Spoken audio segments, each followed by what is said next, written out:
బంజారాలను ST జాబితా నుంచి తొలగించేందుకు కాంగ్రెస్ ప్రభుత్వం కుట్ర పన్నుతోందని సేవాలాల్ సేన ఆరోపించింది. భద్రాచలం ఎమ్మెల్యే తెల్లం వెంకట్రావును పార్టీ నుంచి సస్పెండ్ చేయాలని, మాజీ ఎంపీ సోయం బాబూరావుపై చర్యలు తీసుకోవాలని డిమాండ్ చేశారు.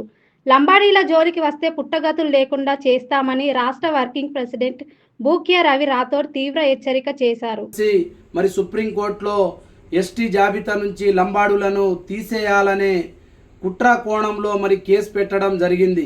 మరి వీళ్ళ వెనకాల ఎవరున్నారు ఏందనేది మేము అతి త్వరలో తెలుసుకుంటాం.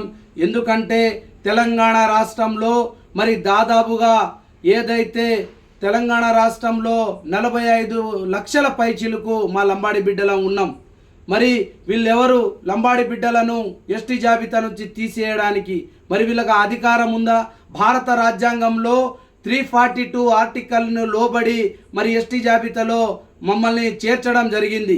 అలాంటిది మరి ఏదైతే తెల్లం వెంకట్రావు అదేవిధంగా స్వయం బాపురావు వీళ్ళిద్దరూ సోయి లేకుండా మాట్లాడుతూ ఉన్నారు. కేవలం వాళ్ళ రాజకీయ లబ్ధి కోసమే వీళ్ళు ఎలక్షన్ టైంలోనే ఇలా రెచ్చగొడతా ఉంటారు. కులాల మధ్య చిచ్చు పెట్టాలని చూస్తే ఖబర్దాన్ బిడ్డ అని ఇద్దరిని హెచ్చరిస్తా ఉన్నా. ఎందుకంటే తెలంగాణ రాష్ట్రంలో ఇదే లంబాడి బిడ్డలు దేనికైనా తెగించడానికి రెడీగా ఉన్నారు.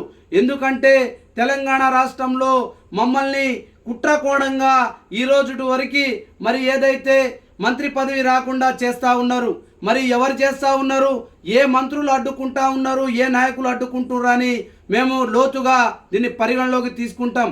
ఏదైతే 1950లో మరి ఏదైతే ఎస్టీ జాబితాలో మరి ఆదివాసీ కోయా సోదరులను ఏదైతే మీరే దగ్గరుండి కుట్ర చేస్తూ ఉన్నారని మేము రాష్ట్ర ప్రభుత్వాన్ని కూడా హెచ్చరించే పరిస్థితి మీరు తెచ్చుకోకూడదు. ఎందుకంటే దయచేసి ఎవరైతే తెల్ల వెంకట్రావు కావచ్చు, స్వయం బాపురావు కావచ్చు, వీళ్ళ మీద యాక్షన్ తీసుకోవాలి. మరి మొన్నటికి మొన్న సుప్రీంకోర్టు నుంచి ఒక ఆర్డర్ కూడా వచ్చింది. పార్టీ ఫిరాయింపు ఎవరైతే చేస్తారో మరి ఏదైతే 3 నెలల్లో వాళ్ళను తీసివేయాలని మరి ఏదైతే గైడ్ లైన్ పాస్ చేసింది. మరి ఏదైతే మా లంబాడి బిడ్డలు అందరం అన్ని సంఘాల నాయకులం అందరం మేము కలిసి మరి ఏదైతే రాష్ట్ర స్పీకర్ గారికి మేము కలిసి వినతి పత్రం తప్పకుండా ఇస్తాం.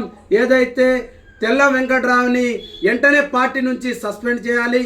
లేని యెడల ఏదైతే మరి ఈ కుట్ర కోణం వెనకాల ఏ నాయకులు ఉన్నా కూడా వాళ్ళని సహించేది లేదని నేను చెప్పుకుంటూ మరి ఈ అవకాశం ఇచ్చిన మీడియా మిత్రులకు ధన్యవాదాలు.